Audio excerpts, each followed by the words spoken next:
Usaid ইবনে হুজাইর রাদিয়াল্লাহু তাআলা আনহু নামে নবীজির এক সাহাবী ছিলেন। একদিন তিনি ঘোড়ার আওস্তা বলে বসে কোরআন তিলাওয়াত করছিলেন। এ সময় তার ঘোড়া লাফাতে শুরু করল। তিনি আবারও তিলাওয়াত করতে শুরু করলেন। ঘোড়াটি আবারও লাফাতে শুরু করল। এবারও তিনি থমকে গেলেন। কিছুক্ষণ পর আবার পড়তে শুরু করলে ঘোড়াটি আবারও লাফ দিল। পাশে উসাইদ ইবনে হুজাইর রাদিয়াল্লাহু তাআলা আনহু এর ছেলে ইয়াহিয়া শুয়েছিল। উসাইদ ইবনে হুজাইর রাদিয়াল্লাহু তাআলা আনহু বলেছেন, আমার আশঙ্কা হলো যে ঘোড়াটি আমার ছেলেকে পিষ্ট করে ফেলতে পারে। তাই আমি উঠে তার কাছে গেলাম। হঠাৎ আমি মাথার উপর সামিয়ানার মতো কিছু একটা দেখতে পেলাম। তার ভেতর প্রদীপের মতো অনেকগুলো জিনিস পুরো সামিয়ানাটাকে আলোকিত করে রেখেছে। আমি দেখা মাত্র সেগুলো ওপরে উঠে মুহূর্তেই শূন্যে মিলিয়ে গেল। আমি আর সেটা দেখতে পেলাম না।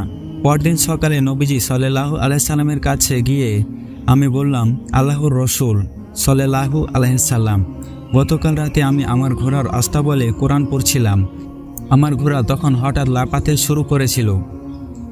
নবীজি সাল্লাল্লাহু আলাইহি সাল্লাম তার কথা শুনে বললেন, হে ইবনে হুজাইর, তুমি কোরআন পাঠ করতে থাকতে তিলাওয়াত থামিয়ে দিলে কেন? আল্লাহর রসূল সাল্লাল্লাহু আলাইহি সাল্লাম, আমি আবারও বললাম। ঘোড়াটি আবারও লাফাতে থাকলো।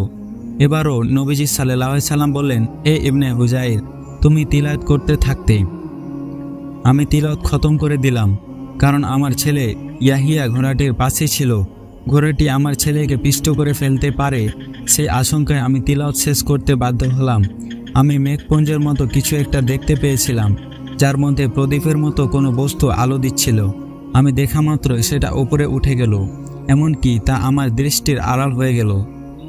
নবীজি করিম সাল্লাল্লাহু আলাইহি সাল্লাম তার কথা শুনে বললেন, ওরা ফেরেশতা, ওরা তোমার কোরআন তিলাওয়াত শুনছিল।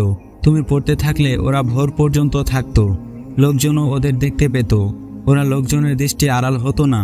মুসলিম হাদিস নম্বর 796।